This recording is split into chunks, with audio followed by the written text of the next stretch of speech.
adventure is so early up that calls our person from our morning rest? What should it be that is so abroad? Oh, the people in the street cry, Romeo, some Juliet, and some Paris, and all run with open outcry toward our monument. What fear is this in which startles in our ears?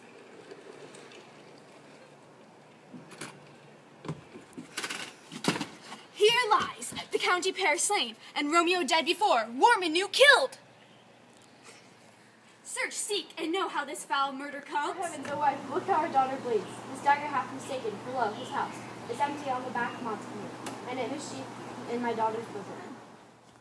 Oh me, the sight of death is as a bell that warns my old age to sepulture.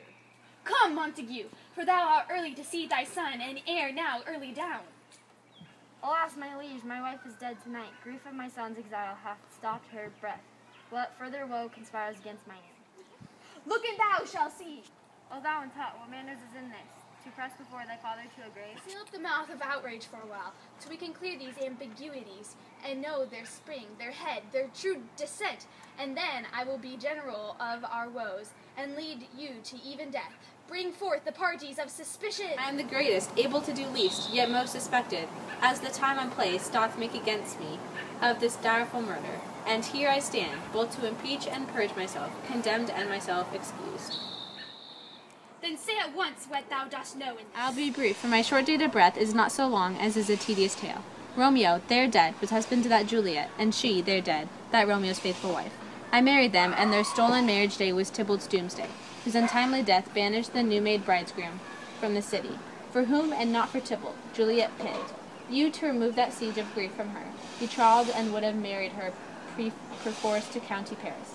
Then comes she to me, and with wild looks bid me devise some mean to rid her from the second marriage, or in my cell there would she kill herself.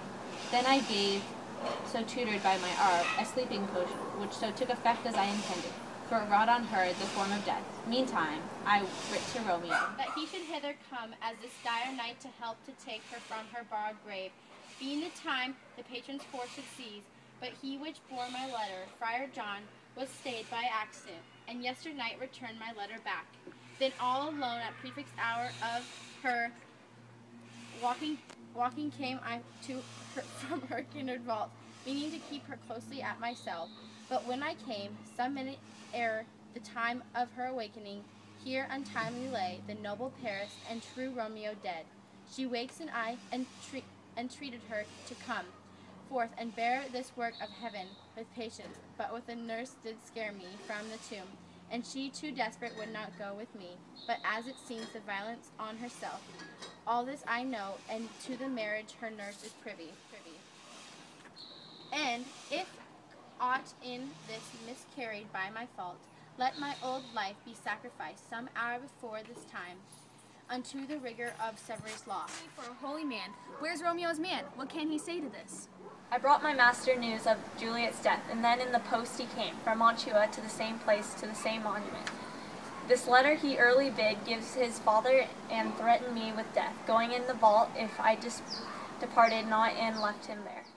Give me the letter. I will look on it where is the county's page, that raised the watch. Sirrah, what made your master in this place? He came with flowers to strew his lady's grave, and bid me stand aloof, and so I did.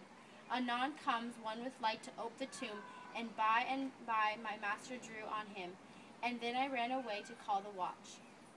This letter doth make good the friar's words, their course of love, the tidings of her death, and here he writes that he did buy poison of a poor apothecary, and therewithal came in this vault to die and lie with Juliet, where he be these enemies. Capulet, Montague, see what a scourge is laid upon your hate, that having find means to kill your joys with love, and I, for winking your discords too, have lost a brace of kinsmen, all are punished. O brother Montague, give me thy hand. This is my daughter's joy cheer, for no more can I demand.